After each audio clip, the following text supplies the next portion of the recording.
तुम्हारे इन मगरमच्छ के आंसुओं को देखकर गजराज ठाकुर का दिल नहीं पसीजेगा। अगर तुमने गलती की है तो सजा जरूर मिलेगी। ठाकुर साहब, इस पर गलत इल्जाम लगा है। आप तो मुझे जानते हैं, जिंदगी में कभी कोई गलत काम नहीं किया मैंने।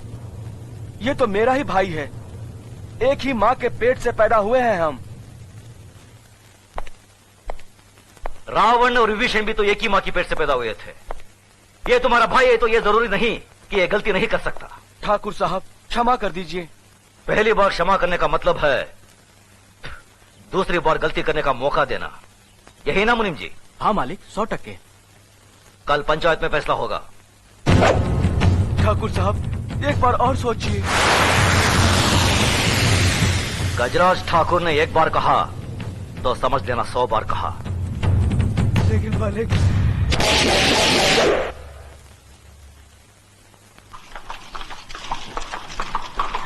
अरे मुनो आ रही है। धनराज। जी बाबूजी। तुम्हारी बुआ आ रही है, उनके बैठने का इंतजाम कराओ। जी बाबूजी।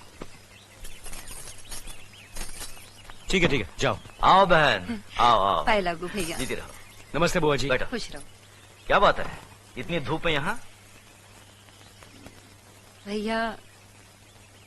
भैया वो कल पंचायत है। मालूम है। मुजरिम मेरा बेटा जगन्नाथ है। वो भी मालूम है। फैसला आप ही सुनाने वाले हैं। आप मेरे सगे भाई ना होते हुए भी मेरी परवरिश एक सगी बहन की तरह की है। मेरी डोली को कांधा दिया और एक माँ बनकर मेरी गोद भराई की रस्म पूरी करके आपने मेरी झोली खुशियों से भर दी। आज उन सारी खुशियों का दारोमदार आपके फैसले पर है भैया। जगन्नाथ अभी नादान है भैया, अच्छे बुरे की उसे समझ नहीं है। उसकी नादानी, नासमझी और बचपने को देखते हुए उसकी इस भूल को आप क्षमादान कर सके तो मैं।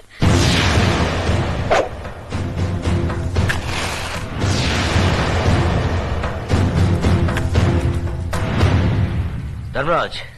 जी बाबूजी। घर की तिजोरी में तुम्हारी माँ का जितना भी सोना पड़ा है उसे हमारी बहन को दे दो।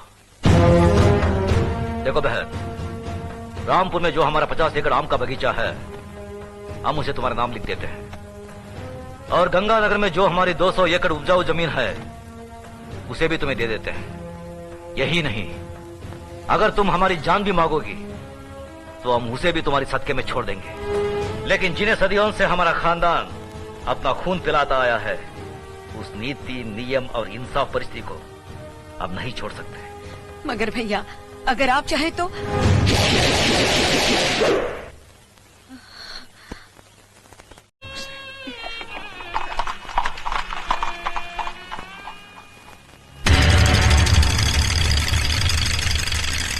अरे रामू, जल्दी से बग्घी तैयार कर, ठाकुर साहब पंचायत के लिए निकल रहे हैं।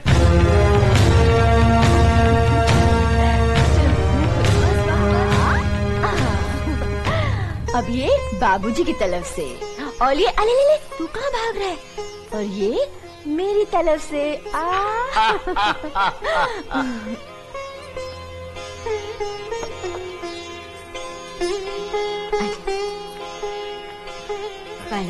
खुश रहो। अर्जुन और नकुल के लिए तुम्हारा प्यार देखकर हमारा दिल बाग बाग हो गया। अपनी भाभी से कोई देवर इतना प्यार कहाँ पाता है? बाबूजी, देवर भी तो भाभी के बच्चे ही होते हैं। वाह बहू वाह, कितनी ऊंची बात कही। सदा सुखी रहो। धर्मराज बेटे, हम बहुत भाग्यवान हैं जो हमें देवी जैसी बहू मिली। बेटे एक बात याद रखना, जब भी तुम घर से बाहर जाओ बहू के हाथ से दही शक्कर जरूर खा के जाना, शुभ होता है। जी बाबूजी। चलो।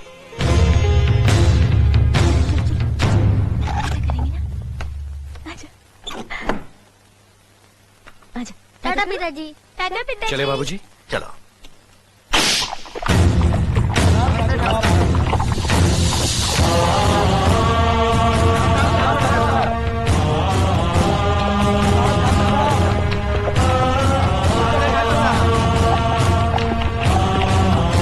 साले साहब रुकिए रुकिए रुकिए। साले साहब, आदमी कितना भी बड़ा क्यों ना हो, अपनी बहन बेटी के दरवाजे के सामने आकर उसका सर झुक ही जाता है। दुआ सलाम ना सही, अंदर आकर जलपान तो करते जाइए। हम इस वक्त बहन के भाई नहीं, पंचायत के सरपंच है। क्या तुम ये भूल गए कि जिस घर का मुकदमा पंचायत में हो, उसका फैसला हो जाने तक हम उस घर का पानी तक नहीं पीते। एक बार फैसला हो जाने दो, उसके बाद साथ बैठकर जी भरकर खाना खाएंगे। फैसला जरा सोच समझ कर करना गजरा साहब। जगन्नाथ सिर्फ मेरा ही नहीं, तुम्हारी बहन का भी बेटा है। कहीं कुछ गलत हुआ तो नतीजा बहुत बुरा होगा। चलो धमराज।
मालिक, मेरी बेटी लकड़ियां चुनकर आ रही थी।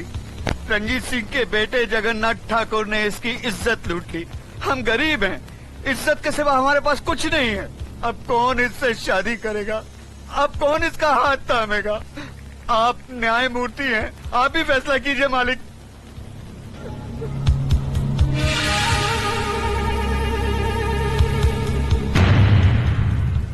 इस बात का कोई चश्मदीद गवाह है? मैं हूँ मालिक। तुम्हारा पायल से कोई रिश्ता है? जी हाँ, मैं इसकी काकी हूँ। तो फिर तुम्हारी गवाही नहीं मानी जाएगी। गवाही सिर्फ उसकी मानी जाएगी जिसने अपनी आंखों से देखा है, लेकिन इस लड़की के खानदान से उसका कोई रिश्ता ना हो। है कोई ऐसा साक्षी, ऐसा गवाह?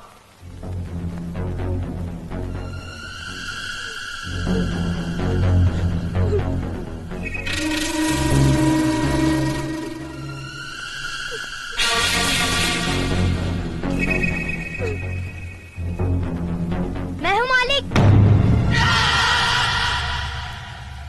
मैंने देखा है। तुमने क्या देखा है बेटे? मैंने देखा कि ये इस दीदी को जबरदस्ती अपने कंधे पे उठाकर पंपशीट में ले गया और दरवाजा बंद कर दिया। ये बचाओ बचाओ चिल्ला रही थी, मगर वहाँ कोई नहीं था।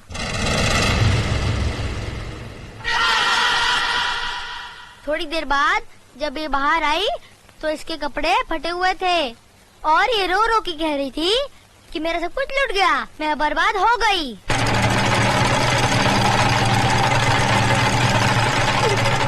जगन्नाथ, कमीने कुत्ते, तूने इन गरीबों को क्या समझा है? ये वो गरीब मजदूर हैं जिनके खून पसीने की बरकत से हमारी धरती पर हरियाली जागती है। हमारे सर पर जमींदारी का ताज इन्हीं गरीबों की बदौलत है, जिसके बदले में उन्हें 2 वक्त की रोटी 2 गज की चादर मिलती है। और तूने उसी चादर में घुसकर इस गरीब की इज्जत लूट ली। फिर तुझ में और जानवर में क्या फर्क रहा? मुनीम जी, देवी माँ के मंदिर से सिंदूर ले आओ। जी मालिक। पायल, तुम इधर आओ। जिन हाथों से मजबूर करके इस कमीने ने तुम्हारी इज्जत लूटी, आज ये उन्हीं हाथों से तुम्हारी मांग भरेगा, तुम्हें अपनी पत्नी बनाएगा। ये हमारा फैसला है। गजराज, अपना फैसला बदल दे। आंखें मत दिखा। ये नीच जिसके पांव अगर मेरी हवेली के फर्श पर पड़े तो फर्श गंदा हो जाए, इस 2 टके की लड़की को तुम मेरे घर की बहू बना रहे हो। तो नहीं जानता, जमींदारों में तो ऐसी बातें होती ही रहती हैं। मजदूर औरतों और मालिकों के बीच में ऐसे खेल तो अक्सर होते रहते हैं। कोई अपनी बीवी नहीं बनाता उन्हें। खामोश! मजदूर औरतों की इज्जत जमींदारों के बाप दादाओं के कोई जागीर नहीं होती। जिससे वो अपनी मनमानी करे, रोन दे, कुचले। इज्जत इज्जत होती है, चाहे वो किसी ठाकुर की बेटी हो या किसी मजदूर की। पागल हो गया तू? तुझे इंसाफ करने की अकल नहीं है। तेरा अंजाम बहुत बुरा होगा गजराज।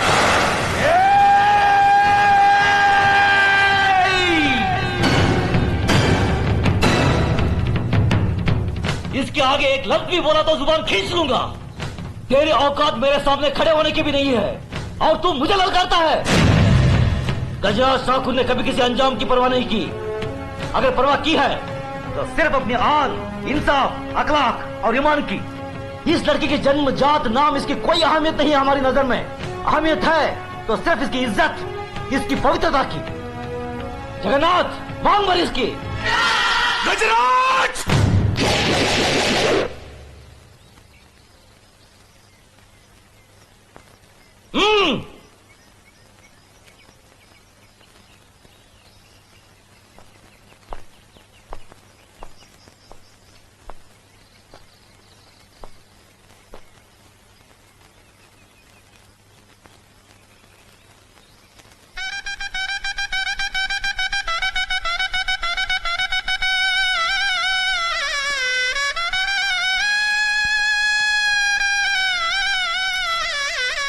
सदा फकीर हो बेटी। जगन्नाथ, अगर तुमने इसे कोई तकलीफ दी तो हमसे बुरा कोई नहीं होगा।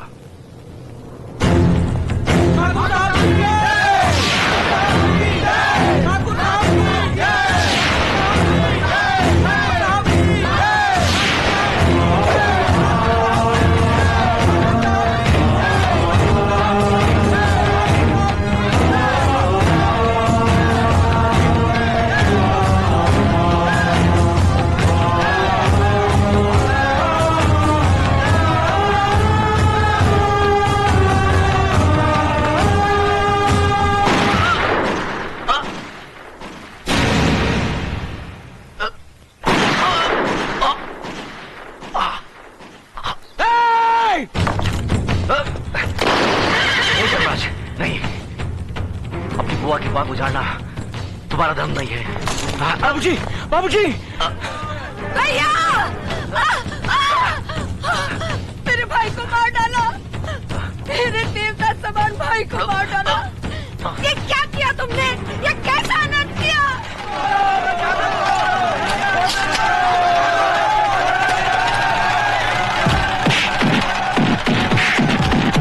रुक जाओ, छोड़ दो उसे। जो अपराध उसने किया है उसकी सजा उसे जरूर मिलेगी। आज से 18 साल के लिए हम रणजीत सिंह ठाकुर को समाज और बिरादरी से बाहर करते हैं। आज के बाद अगर कोई भी इसके परिवार के साथ किसी भी तरीके का संबंध रखेगा तो उसको भी यही सजा मिलेगी। यह गजराज ठाकुर का फैसला है। भैया! बाबूजी! भैया! बाबूजी! बाबूजी! बाबूजी!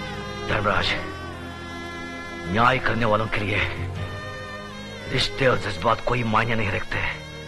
बेटे, जान चली जाए पर आन ना जाने पाए। जान देकर जो आन की रक्षा करता है वही न्यायाधीश इंसाफ के आकाश की बुलंदी को छूता है।